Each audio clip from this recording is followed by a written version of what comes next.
Hi, I'm Jess Finster, Community Director, and I'm here visiting Bethesda Game Studios where the team is hard at work on Starfield. I just want to say how grateful we all are for all of the feedback, support, and questions that you've been sharing with us on Reddit, Discord, Twitter. So we wanted to take a moment to answer some of those questions in our new series. So let's get started.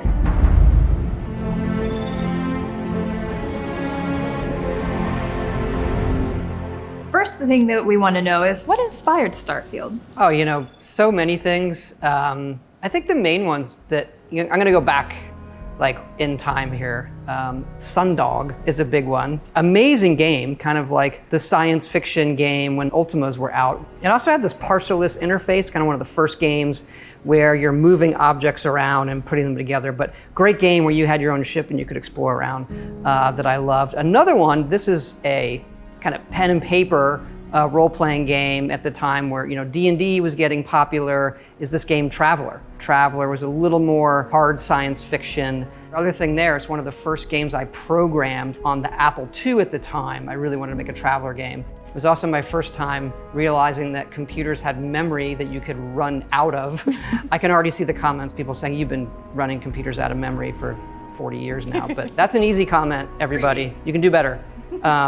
But those are the big ones, hearkening back to those old role-playing games that we loved, and hey, can we pull off something like this with today's computers and consoles, et cetera. You mentioned hard space or hard sci-fi, and I know that that's one of the things that's been hotly debated in the community. Is Starfield considered a hard sci-fi? I never quite know, because that's always like, what do they think it is if you say yes or no?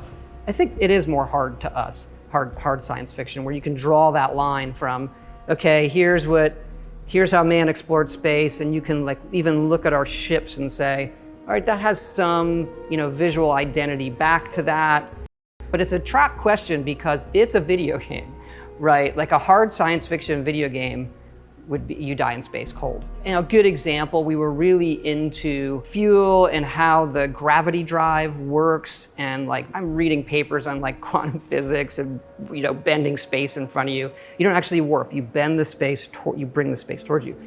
And so we were playing that, and it became very punitive to the player. Your ship would run out of fuel and the game would just stop. You just want to get back to what you're doing. So we've recently changed it where the fuel in your ship and the grav drive limits how far you could go at once, but it doesn't run out of fuel. Maybe there'll be an update or a mod that allows that, but that's what we're doing now. Constellation members are excited about the character customization and the traits in the game. Can you talk more about what players will experience with the traits? I love our trait list. It's super fun.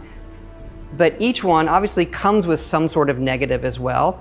And we have a way in the game, kind of an activity or quest you can do to remove that trait, as opposed to, don't like my character, I want to start over. Each of them are something that you can solve that removes the entire trait for the rest of your playthrough. The last question, we have speech checks and dialogue that reflect your character build. Do you want to expand upon that at all? Yeah, look, we've done a lot of different dialogue systems. We've gone back to kind of I'll call it a classic Bethesda style dialogue with you're looking at the character and how they emote. You have a series of choices there. The scope of the game, the amount of content we're making is a bit more than we've done before in terms of quests and things like that, but the depth in some of this stuff with the dialogue, we just passed 250,000 lines. And so that's a lot of dialogue, but we've gone through it and the impact is really there. And that includes my favorite speech persuasion system. You're not talking us out of this score. It feels like it's part of the dialogue, but you're spending points to persuade them. You willing to give up the ship? Just like that? It feels natural, not like I've entered some other mode where I'm not doing regular dialogue. It's just I'm in this mode of persuading you to get what I want. Having a way with words might prove useful. That's it. That's all the questions that I had for today. Yeah, this has been great. Everybody out there, keep it coming. We do really read it all. And also we look forward to showing you more of the game in the future as well. Thanks everyone for tuning in. That's all we have for today. But don't forget, you can submit your questions at the hashtag below. See you later.